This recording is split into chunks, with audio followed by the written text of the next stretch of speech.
Good morning and welcome to the museum, one with a remarkable range of exhibits which I'm sure you'll enjoy. My name's Greg and I'll tell you about the various collections as we go around. But before we go, let me just give you a taste of what we have here.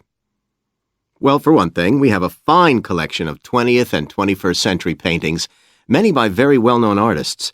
I'm sure you'll recognize several of the paintings. This is the gallery that attracts the largest number of visitors, so it's best to go in early in the day before the crowds arrive. Then there are the 19th century paintings.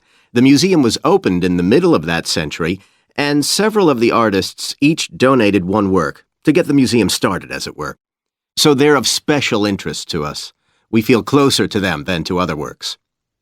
The sculpture gallery has a number of fine exhibits, but I'm afraid it's currently closed for refurbishment. You'll need to come back next year to see it properly, but a number of the sculptures have been moved to other parts of the museum. Around the World is a temporary exhibition. You've probably seen something about it on TV or in the newspapers. It's created a great deal of interest because it presents objects from every continent and many countries and provides information about their social context, why they were made, who for, and so on. Then there's the collection of coins. This is what you might call a focused specialist collection because all the coins come from this country and were produced between 2,000 and 1,000 years ago. And many of them were discovered by ordinary people digging their gardens and donated to the museum.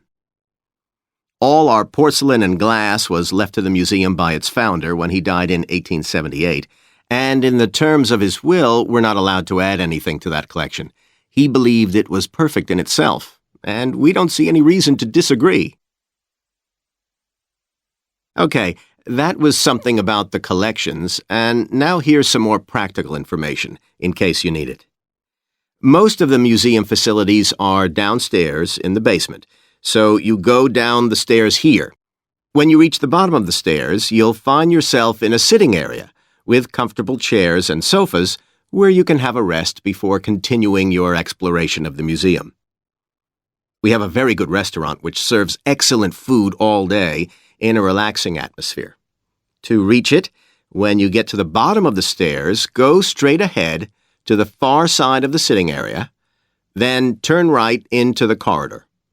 You'll see the door of the restaurant facing you. If you just want a snack or if you'd like to eat somewhere with facilities for children, we also have a cafe. When you reach the bottom of the stairs, you'll need to go straight ahead, turn right into the corridor, and the cafe is immediately on the right. And talking about children, there are baby-changing facilities downstairs. Cross the sitting area, continue straight ahead along the corridor on the left, and you and your baby will find the facilities on the left-hand side. The cloakroom, where you should leave coats, umbrellas, and any large bags, is on the left-hand side of the sitting area. It's through the last door before you come to the corridor. There are toilets on every floor, but in the basement, they're the first rooms on the left when you get down there. Okay, now if you've got anything to leave in the cloakroom, please do that now, and then we'll start our tour.